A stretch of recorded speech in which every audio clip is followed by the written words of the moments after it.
Good afternoon and welcome to this webinar, High Availability Backup Power and Cooling Control Maximizes Uptime. This event, brought to you by Mission Critical, is sponsored by GE. I'm your moderator, Robert Beverly. I'm the editor of Engineered Systems, sitting in for Mission Critical's Kevin Heslin today. Thanks for joining us. Today's presenters are Jack Fayette, he's Industry Manager at Mission Critical Power, GE Intelligent Platforms. Mark Reitzel, Mission Critical Segment Leader, GE Intelligent Platforms. Bob Ricci is the Integrated Systems Sales Manager for DVL Group, Inc. And Bob Gucciora, PE, is the President of DVL Group Strategic Account Services. Jack Fayette, in his role as GE Intelligent Platforms Industry Manager, Mission Critical Power, works with end users, systems integrators, and machine builders in the mission critical industry to define and implement high availability control solutions that help support their core business strategies. Jack brings over 30 years of experience in a variety of system design, program management, and sales and marketing roles in the mission-critical infrastructure, consumer, and automotive markets to solving customer issues. Most of Jack's work has been in the areas of high availability solutions, automation, manufacturing execution systems, and project implementation. Mark Reitzel, as vertical leader of mission-critical power for GE Intelligent Platforms, leads a global cross-functional team of product development, sales, and marketing. This team is dedicated to defining, building, and delivering domain-specific automation solutions to the mission-critical power industry. Mark brings 25 years of industry experience from automation, machine tool, and power industries. He has an engineering degree from GMI Engineering and Management Institute, as well as an MBA from Michigan State University, and he's a certified Six Sigma Black Belt. Bob Ricci has 20 years of experience in design, implementing, and supporting critical power systems, and that history gives him an edge in offering those systems to companies like yours. Bob spent 10 years at General Electric before coming to DVL, and during that time, he trained and practiced as a Six Sigma Black Belt. He hails from Massachusetts and has an engineering degree from Worcester Polytechnic Institute, as well as an MBA from the University of Dallas, specializing in information systems.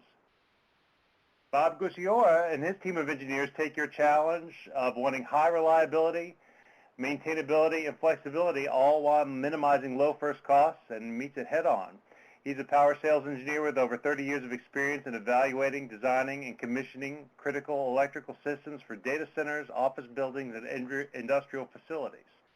Bob is a registered professional engineer in the state of New Jersey and a Fairleigh Dickinson University graduate with a BS in mechanical engineering. Prior to joining DVL in 1989, he worked at ASCO.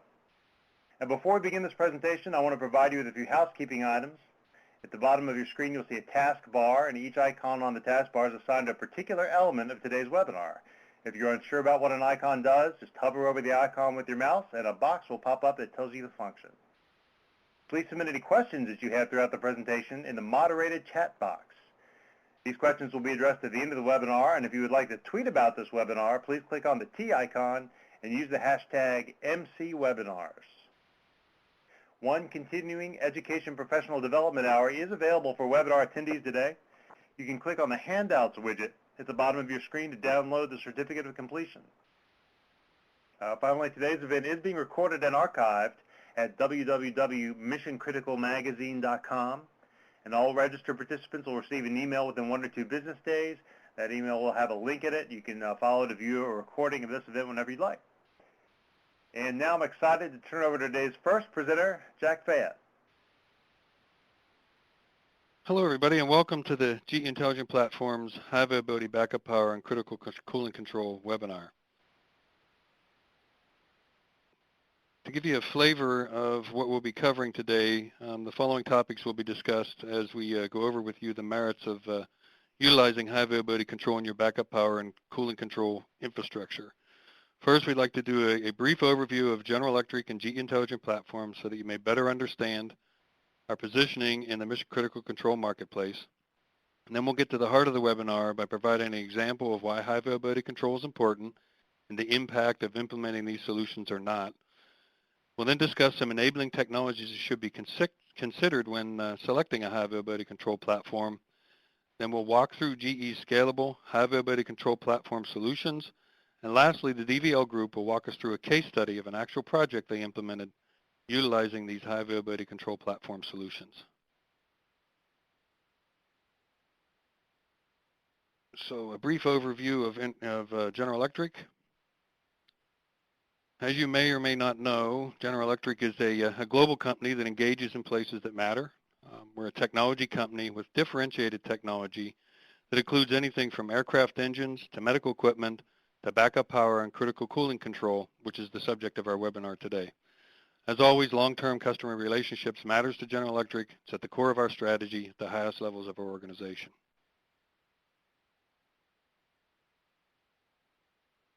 GE Intelligent Platforms is a division of GE that provides the tools and technology that makes intelligent digitization possible. We basically organize ourselves into three businesses: software and services, military and aerospace embedded computing, and control and communication systems. This business unit delivers advanced computing controls and communication solutions for controlling critical infrastructure and manufacturing operations. Today we'll be sharing with you some of the advanced technology solutions that the control and communication system business offers for the mission critical industry. To give you an idea of where GE Intelligent Platforms is focused, first of all, we're continuously investing in high-performing controls platforms for use in the marketplace. We then leverage these high-performance platforms to build a library of pre-engineered solutions for a select set of segments that include mission critical, steam cycle, well-to-tank, and automation such as packaging and assembly. Of course, like the big GE, we're committed to long-term customer relationships as well. We believe in helping them to achieve success as a partner, not just as a supplier. So that's just a short, brief overview of General Electric. Let's get to the heart of the webinar here, and let's talk a little bit about why does high availability control matter. And I'm probably not indicating anything new to anyone on the call here, because we all understand the cost of downtime and the cost of money today more than ever. As we know, mission critical facilities such as those that support operations in healthcare, emergency response, banking, and order processing, to name a few, are under intense pressure to maximize the availability of their systems. Even a short period of downtime can have catastrophic effects, with costs easily reaching hundreds of thousands of dollars for a single incident, aside from the ability to deliver critical services to your end users.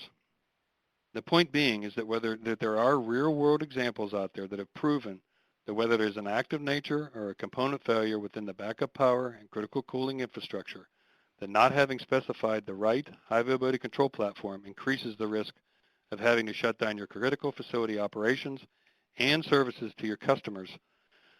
Recent studies indicate that the average cost of data center downtime is upwards of $5,000 to $6,000 per minute.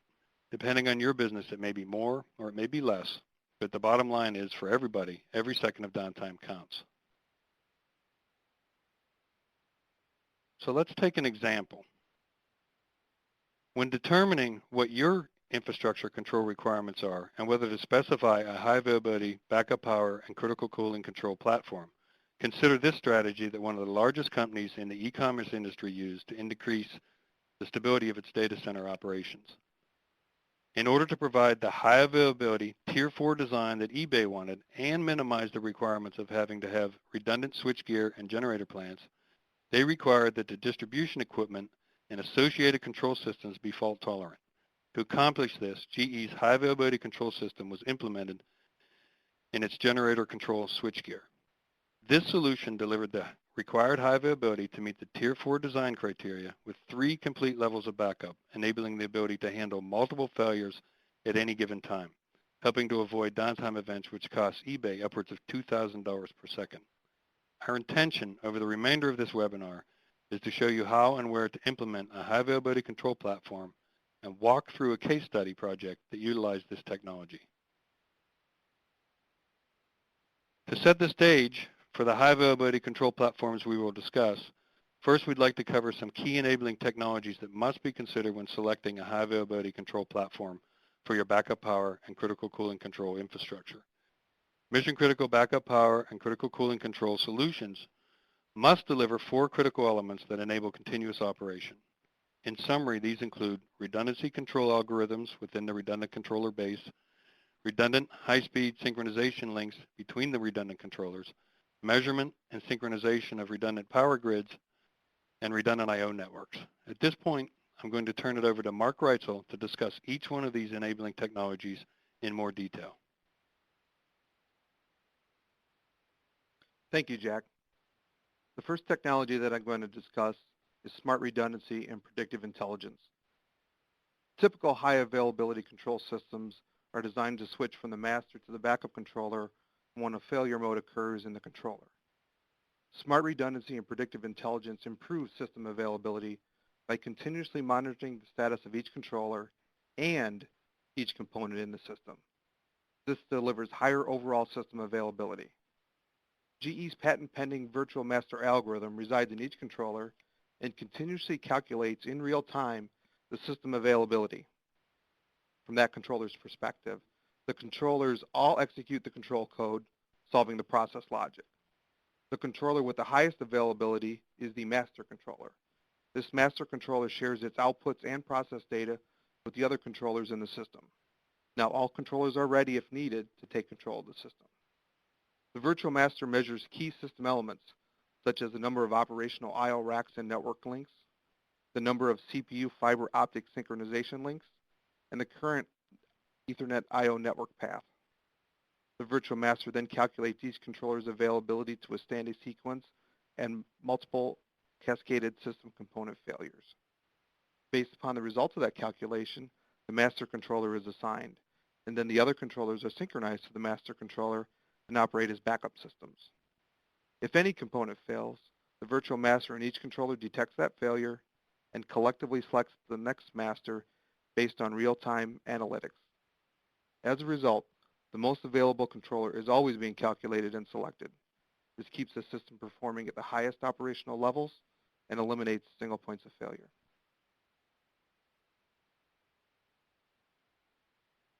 The second technology is deterministic high-speed communication. The key to any high availability control system is the ability to synchronize data between components. The instantaneous sharing of process and I/O data to each of the controllers allows any one of the controllers in the redundancy scheme to take on mastership of the process at any time. Efficient sharing of process data across all systems in the redundancy scheme is required for rapid and bumpless switchover in the event of a failure. GE's unique patented reflective memory technology synchronizes the control systems at the beginning and end of each logic scan. This deterministic high-speed 2 gigabaud fiber optic communication network enables memory sharing across multiple devices with the ability to transfer up to 128 megabytes of data at speeds that are 20 times faster than Ethernet. This keeps all of the variable data consistent across the high availability control system.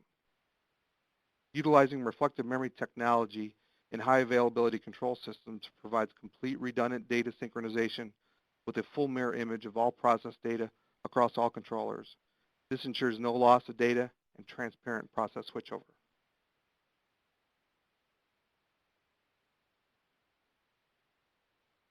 Here is our first poll question of the webinar. So please look at your screen and we're looking for some feedback here. What is your current switchover latency from your primary power to backup power? No latency.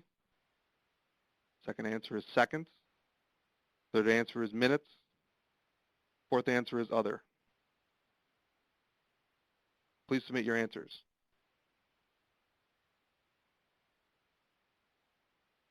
Okay, thank you. We'll go on to the next slide. The third technology we're going to discuss today is advanced power management.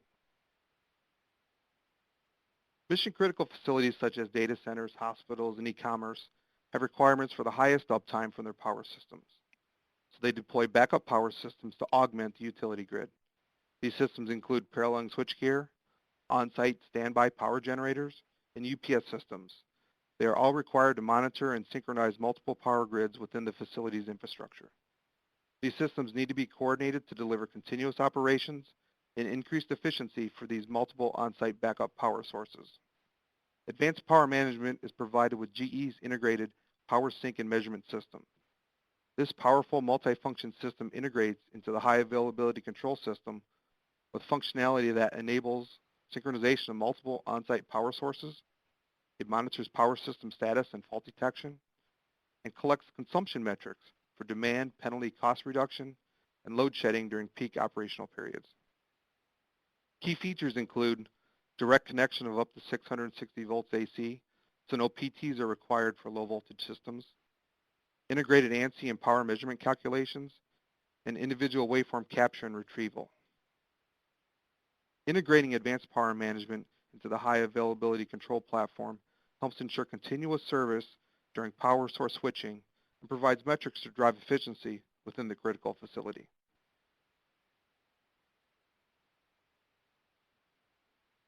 The last technology we're going to discuss is intelligent remote I/O.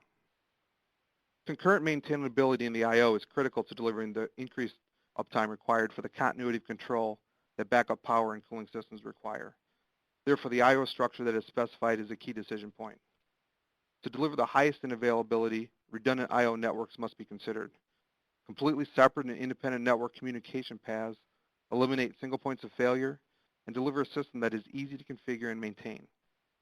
These multiple communication paths also ensure that the output commands from the controllers reach the desired control points.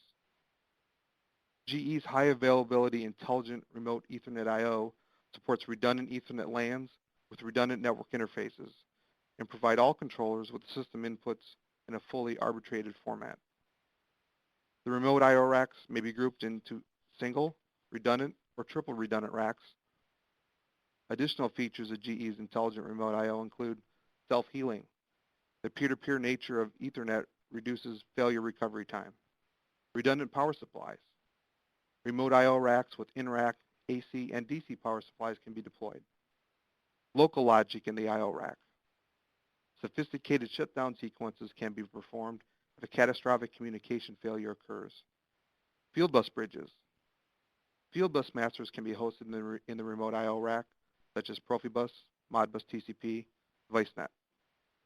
Hot swap. Individual modules can be replaced without loss of power. Implementing intelligent remote I/O increases uptime and delivers concurrent maintainability for your control system. At this point, I'd like to turn it back to Jack Fayette. Thank you, Mark, for that overview. So we've gone through the enabling technologies. Let's walk through GE's high availability control solutions, which leverages these technologies. First of all, it all starts with a standard control foundation. This standard control foundation leverages GE's high-performance PAC systems control platform. This flexible and scalable platform foundation enables the design of the high availability control solutions we will cover next. Critical capabilities of these systems that are utilized in mission-critical environments today include redundant in-rack power supplies, where you can mix AC and DC in the same rack, hot swap capable I/O within the rack, enabling the swapping out of modules without having to cycle power on the control, and an integrated web browser for remote connectivity in the event that you need to diagnose or monitor the system from a remote location. This standard control platform foundation has been successfully used in Tier 1 and Tier 2 data center designs to ensure controlled switching between backup systems. The next solution in the walk through our high availability control solutions is the standard redundant control solution. Leveraging the standard control foundation we just discussed, this redundancy control solution consists of two physically independent controllers connected to the deterministic high-speed reflective memory network that Mark just shared with us to provide true data redundancy synchronization between the controllers. The controllers have dedicated redundant links to one another and operate synchronously with virtually no overhead added to the control application, transferring all of the application variables, status, and I/O data on every scan with speed and transparency. Each redundant controller may also be connected to the intelligent remote I/O that supports the redundant Ethernet LANs for automatic switchover of the I/O for continuous operations.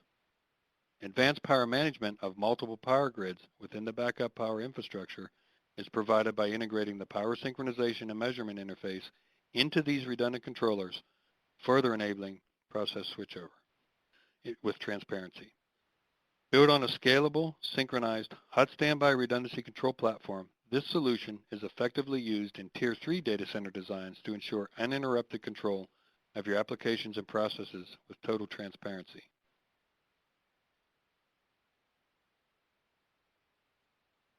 The next stop in our walk through the solutions available is the quad redundancy control solution. For those applications where the highest level of system availability is a must-have and downtime is not an option, we offer the quad redundancy control platform.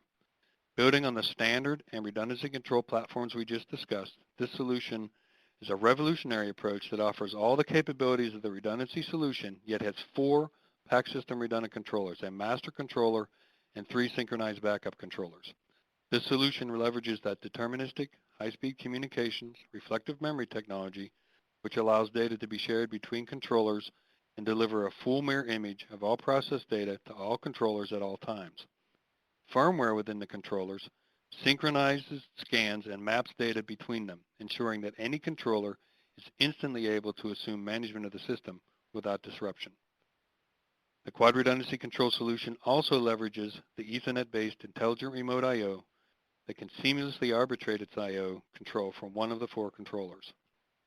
If the master controller or any of the system components fail, the system leverages GE's patent-pending smart redundancy and predictive intelligence algorithm to identify the best backup controller to take over and provide the system with the most capability to withstand the next potential sequence of multiple or cascaded system failures. This solution is being used in Tier 4 data center designs, such as the eBay Topaz data center we discussed earlier.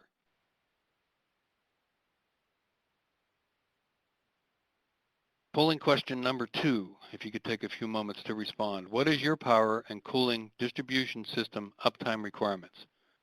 Tier 1, single path, no redundant components, 99.671% availability. Tier 2, single with redundant components, 99.741% available. Tier 3, multiple paths, but only one path active. And then Tier 4, multiple active paths, redundant components, fault tolerant, 99.995% availability, or other.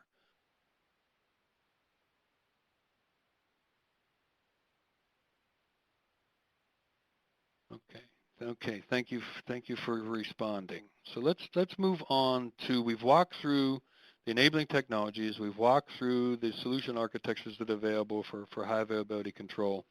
Let's just take a few minutes to discuss where the high availability control platforms might be applied.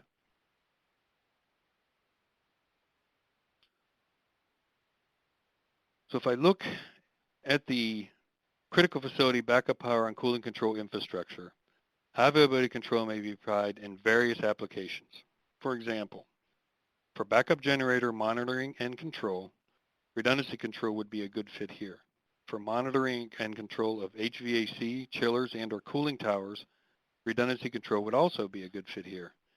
For paralleling switchgear application, to ensure maximum availability, quad redundancy is recommended. Whatever the control system or whatever the level of high availability you decide on, we believe that critical facility managers should seek to implement common high availability systems across the paralleling switchgear, backup power, and critical cooling infrastructure.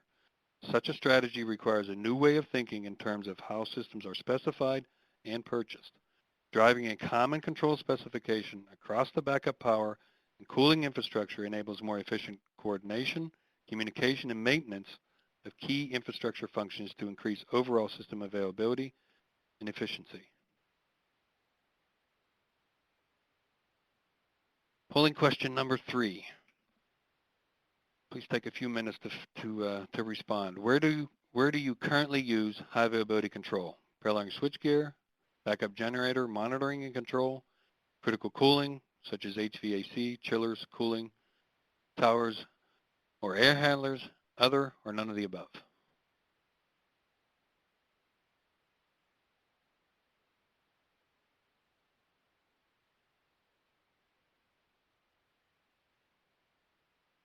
Okay, thank you for your responses. So next up, why not consider a single ultra-high availability infrastructure control platform? Taking the common control systems for paralleling switchgear, backup power, and critical cooling a step further, we propose an approach that brings together the common control system into a single ultra-high availability control platform that manages the entire infrastructure. Based on advanced technology, such as GE's quad redundancy control platform, all systems are brought together on one control platform, an approach that requires new thinking in specifications. A single platform architecture strategy for the entire backup power and cooling control infrastructure lends itself to more precise control, reliability, and optimized efficiency needed to maximize uptime across a facility's systems. With only one system to design, implement, control, and maintain, ensuring continuous operations may be achieved much more effectively than systems on multiple platforms. And with that, I'd like to turn it over now to Bob Ritchie and Bob Gassiora of the DVL Group. They'll walk us through a case study of how they leveraged a single high availability control platform in a data center design they implemented. Thanks, Jack. And this is Bob Ritchie. And first, I'd like to thank Mission Critical, GEIP, and the viewers for letting us tell our story here. First, a little bit of an overview of DVL. And DVL is a full systems integrator out of Philadelphia with 30 years experience focused on electrical and mechanical systems for data centers as well as mission critical industries. We self-perform at our PLC integration, SCADA, building controls, and switchgear controls. And we've been using the GE Intelligent platforms for 15 years as an integrator on the majority of our projects. On the majority of the projects, we use the PAX PLC control system as well as a Simplicity platform. As you can see from this slide, we touch just about every part of the mission critical facility and data center. This is a slide that basically depicts a typical monitoring and control platform for a data center. You'll see on the left, that's the raised floor or white space monitoring system, typically called DCIM.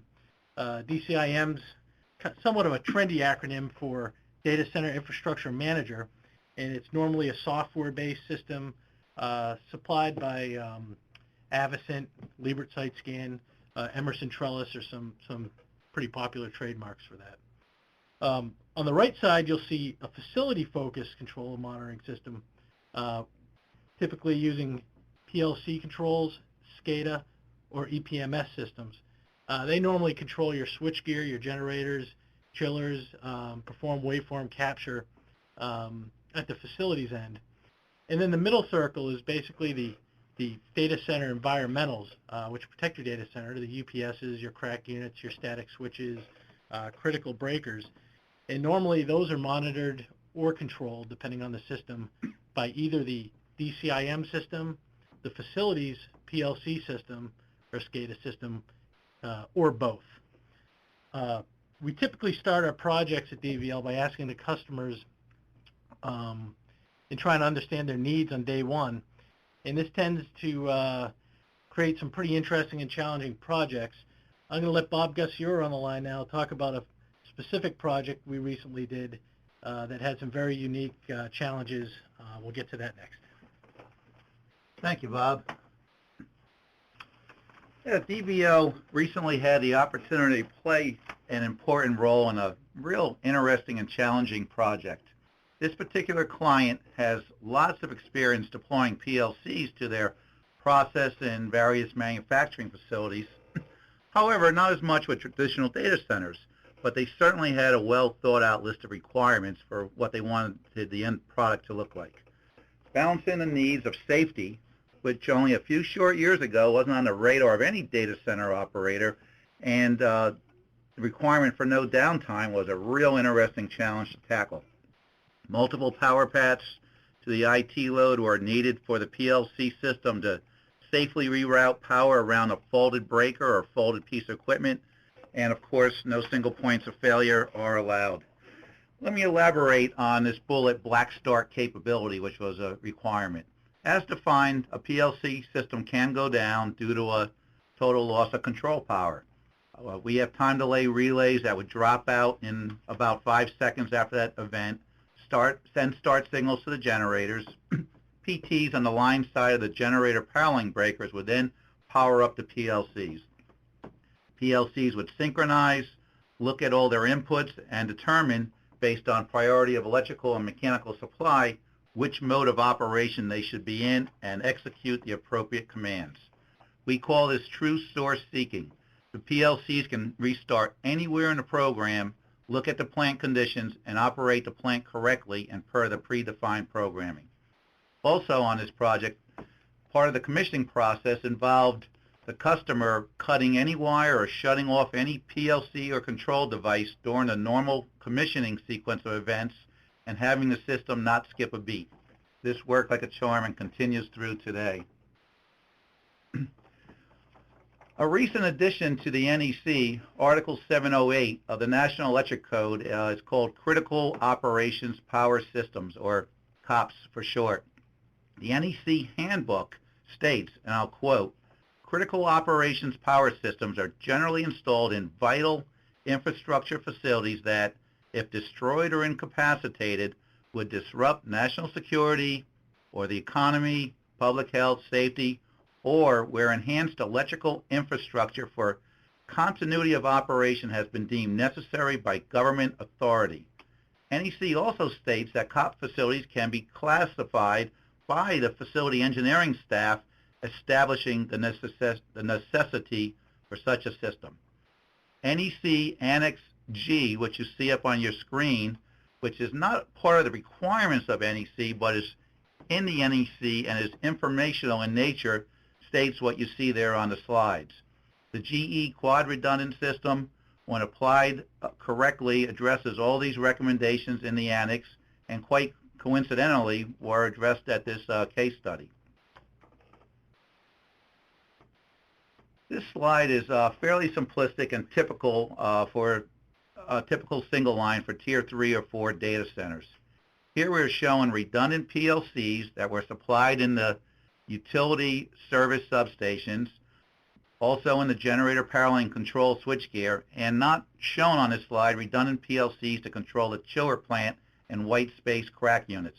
These PLCs are all networked together for redundancy and to share vital information and to back each pair up. If any redundant pair of PLCs were to fail, a backup redundant pair would take over their primary control requirements and put the system in a on and safe mode. This not only provides for redundancy of any component, but provides for redundancy of a software bug that might pop up in any subsystem mentioned. A simple example of this is if power was lost to the site for, say, more than 60 seconds, meaning the primary electrical system somehow failed, the mechanical PLCs would take over. They would activate the second set of trip coils in the utility service breakers, start and transfer the generators, and then call for help. We call this methodology staged redundancy. This slide shows the general PLC communications and control architecture. By linking the electrical and mechanical control systems, we can make the whole system a whole lot smarter. An example of this is the way we soft stop and start the chillers whenever possible. In this case study, the electrical transfer between utility and generators is open transition due to many reasons, including fault current concerns. Therefore, when we have a planned transfer, which happens during manually initiated tests or retransfers back to the utility, we have a very specific process for the chillers. The chillers are fed from 2 separate switchboards. Prior to this transfer, we'll start all chillers on, say, switchboard A, shut down all chillers on switchboard B. We'll then transfer switchboard B, start and confirm chiller Bs are running, shut down chiller A's, and transfer switchboard A. That was confusing for me to say, so I'm sure it was even more confusing for you to listen to. But the purpose here is by starting and stopping the chillers softly, we greatly reduce the requirement for a human to have to manually reset the chiller at its control panel. This process can only be accomplished by integrating the electrical and mechanical control systems. In this particular application also, we send out informative monitored values and critical alarms to an IT vendor's DCIM system that also interfaces with all the IT equipment. This site, the PLC system, was specified and designed by the facility staff, but is basically owned and managed by the IT group. All right. Our client here was very technical and methodical in their requirements, but they didn't care to spend a whole lot of money on advanced artistry. From a safety and reliability perspective, they wanted simple maintenance scripts built into the controls. The thought process was that a junior maintenance person can put a chiller or a crack or a substation into maintenance mode, safe off the piece of equipment while ensuring the backup was running prior to turning the primary piece of equipment off. Obviously, one still has to perform the standard lockout, tagout, and zero voltage checks before performing the actual maintenance activity. However, the PLC systems provide a pre-thought-out, tested, repeatable, and auditable sequence of events which greatly reduces the human error component of data center reliability. We documented each sequence prior to going live in the data center, tried every way we could to think of fat-fingering the HMI, and couldn't perform a misoperation. They now run this international focused data center as a totally lights-out and unmanned facility without even a close call since critical operations began. And Jack, I think it's back to you.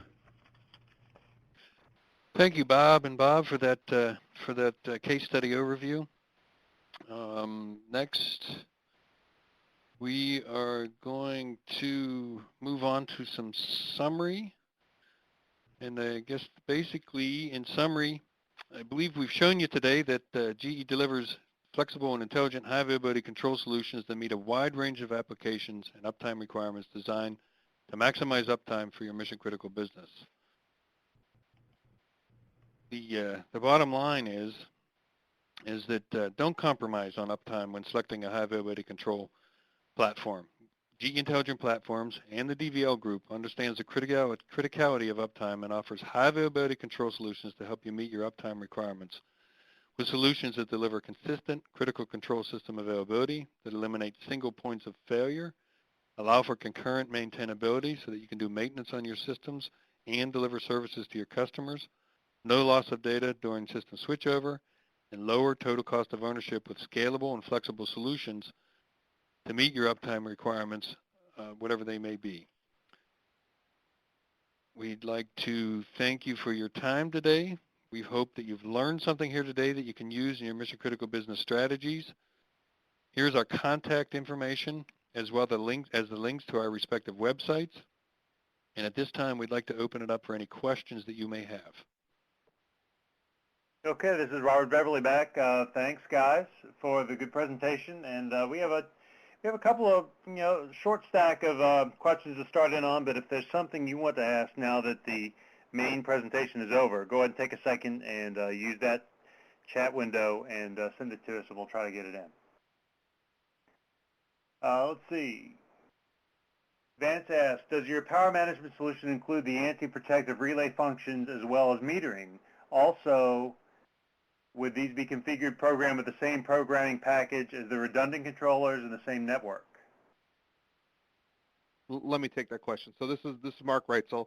And yes, our integrated advanced power management, the power sync and measurement module, does contain anti-protective calculations.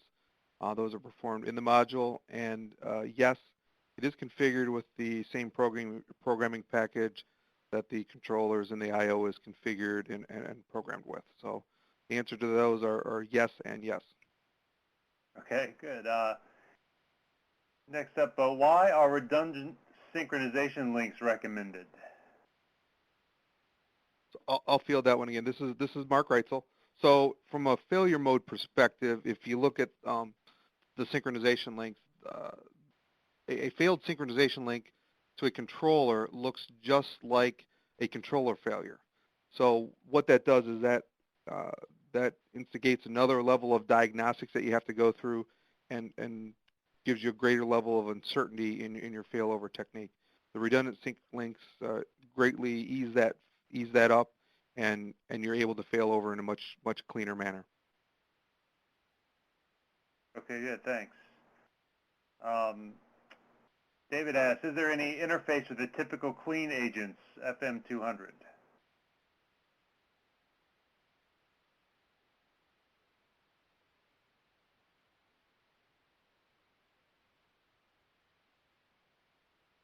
Did I come across okay? Anybody want to tackle that, or should I move on?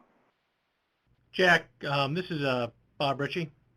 And yes, there is some interfaces with the clean agents. One of the advantages of a PLC system over DDC is it's an open protocol, and most of the clean agent systems speak open protocols, as well as some of them actually have just dry contact status. So the answer is yes, interfacing is not a problem. Okay, thank you. And we might have touched on this, but how many redundant power grids can be monitored and or synchronized? I'll take that again. So the power sync and measurement module synchronizes and monitors 2 grids at a time. However, you can put multiple modules in a rack of in a controller rack or in a remote I/O rack. So that gives you the flexibility to do as many racks or as many grids as you can wire up. The module will be able to monitor and synchronize. Okay, thanks. Yeah, that actually hit our first batch of questions. We'll give them a second to see if anyone wants to follow up. Sometimes people assume that there must be too many, and sometimes that's the case. Anything else in the meantime that anyone wants to cover or readdress that they touched on in the main presentation, might use an extra couple of words?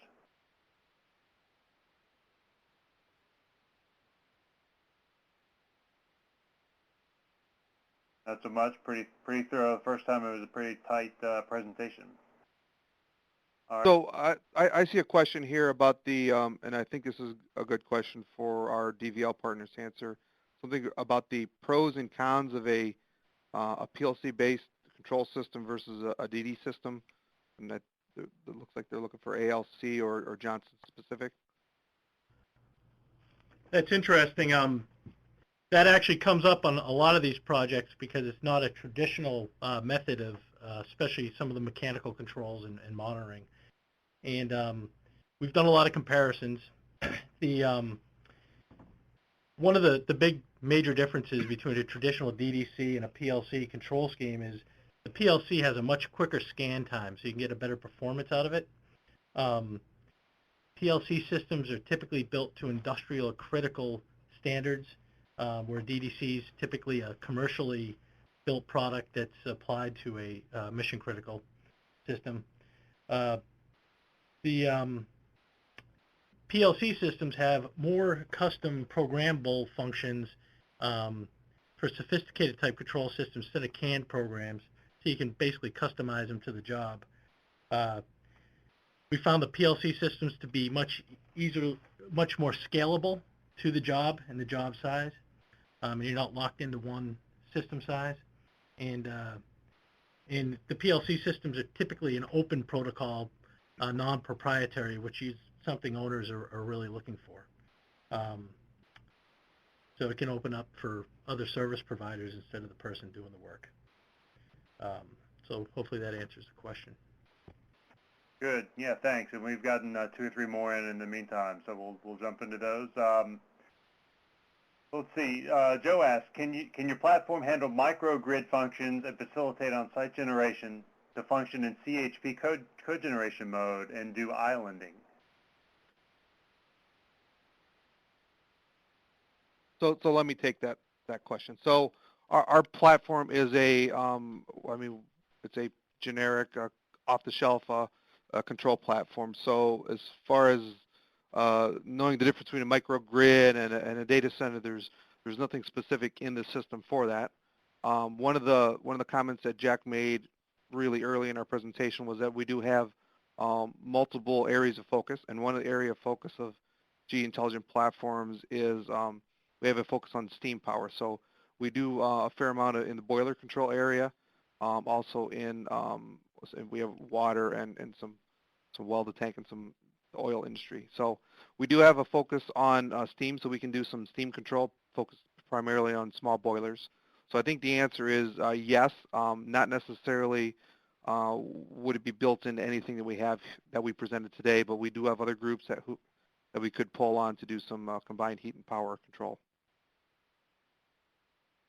Okay. Let's see. Michael asks, will the RX3i processor redundancy templates be updated to incorporate consistency checking when redundant I/O is used? So that's a good question, Michael. That has been on our roadmap, and we're looking into that right now. We do have a series of new I/O that we're introducing this year. I don't know if that has reached you yet. It's some slice-based I/O, and again, we're doing some things with our VersaMax I/O line. So I think the answer to that one is stay tuned. We have some exciting things coming in the future. Great. And I do have one I might have missed. Fahad asked, what's the network topology used in here? So I think that was in reference to the DVL case study. Okay. All right, I can move on then. Let's do a couple more. David asked, in your experience... Hold on, Bob, do you want to answer that question? Absolutely. Yeah. Okay. Sorry. Ours is, we based it on the quad technology. And we actually show it on the slide. We used redundant I/O and basically had two sets of PLCs at two different levels that were redundant to each other. We used redundant fiber optic links to network the system throughout the campus, and all of that fed back to a central SCADA system. Okay, good. Sorry about that. Appreciate it. No problem. David asks, in your experience, are there industry-recognized Tier 4 design facilities? I know we design for Tier 4, but are there facilities certified or recognized as Tier 4? And if not, how does your system pertain to that?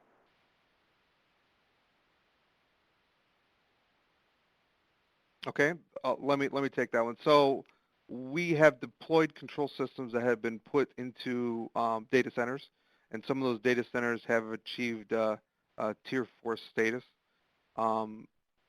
So our control system has been deployed in Tier 3s, Tier 4s, and we have normal control systems or regular PLCs that are controlled in a variety of other applications, so Tier 1 and 2 also. So the control system, I mean, there's no certification on the controller or certification on the solution that makes it Tier 1, 2, 3, or 4. It's how it's deployed in the particular facility. So I don't know if that got your question directly, David, but that's from our perspective, how it's deployed is not really a control. Is not a control dependent, feature. Right. Okay. Hold on, we got a couple of different stacks going here. Mike asks, as an end user, can I tour the site you just did the case study on? Absolutely. Not only that site, but other sites that we've done similar to this are open for tours. We just need to pre-screen the people that want to get on site. That's all. Sure, that makes sense. A lot of these owners are just proud of their sites and want to show them off. Yeah, I'm sure. All right, let's see. What are the advantages, disadvantages of PLC over DDC in mission-critical HVAC applications? I think that's actually a question someone asked earlier also. I'm sorry. We can go over them again, or they can just re-listen to this webinar after and get the information. Oh, yeah, I'm sorry. Yeah, might have missed probably the question when it came through. And I think we actually have made it through them all now. It looks like there's a question about the PLC and FANUC, right? So the GE Intelligent Platforms, we were part of a joint venture. That joint venture has been dissolved. The models were previously called GE FANUC, and now they're GE Intelligent Platforms. Okay, good deal.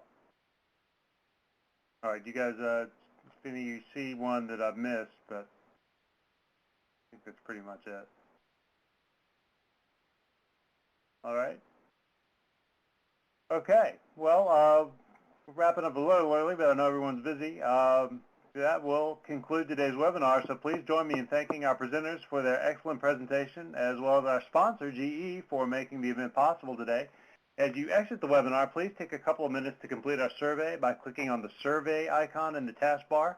We strongly recommend and welcome your detailed comments to help us serve you better with these. And if you have additional questions or comments, please don't hesitate to contact us at webinars@bnpmedia.com. We appreciate your time, and we hope you found this webinar to be a valuable experience. Thanks again for joining us, and have a good day. Okay, thank you, everybody.